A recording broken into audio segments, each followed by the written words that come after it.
See, essentially with Rera now in the picture, the foremost is, of course, you need to register with Rera.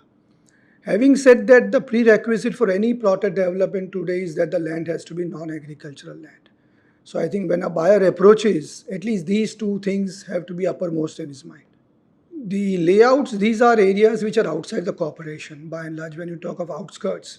So it is typically either the Auda or the Gram Panchayats at the relevant places, which will normally allow your layouts. Buyer doesn't need to get involved into the nitty-gritties except to understand that the title of the project that he is going into is valid and good. And therefore, one thing which I have realized is that in order to save cost or in order to save bother, a lot of buyers don't opt to get their title certificates obtained when they buy plotted development. So while Rera has brought in a certain transparency, in my view, that little cost saving is not really on.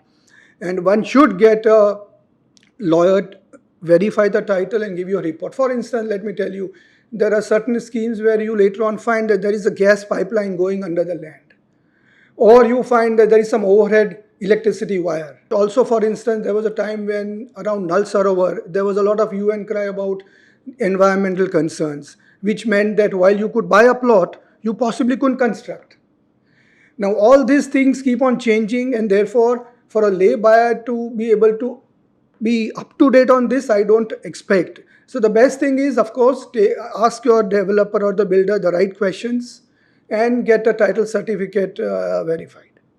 It would, I think, require help of a lawyer because there are a lot of nitty-gritties. It's a technical subject. And though online data is available, it's very often not updated. See, typically what happens is once a buyer approaches, there is a allotment. Once he decides on the allotment, there is a booking agreement that is done. And booking agreement is then followed by an agreement for sale, and then it is ultimately followed by a conveyance. So broadly, it is these three documents with which we are looking at.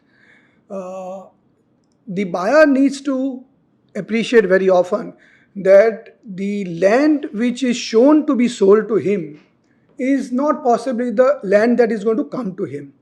Because if there is a plot of 1,000 which is shown in the booking agreement, part of it goes for common amenities, part of it goes for roads, etc.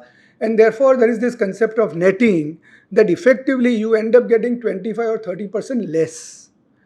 So that also, and therefore your cost effectively goes up.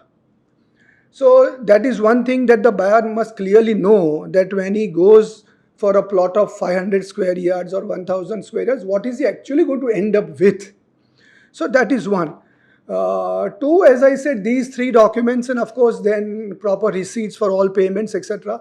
Very often, not much in plotted development, but otherwise there is an issue of parking place. You must have seen off late, even the RTO authorities, even the Bombay High Court recently said that one should not give registration of vehicle unless the buyer is able to show that he has allotted parking.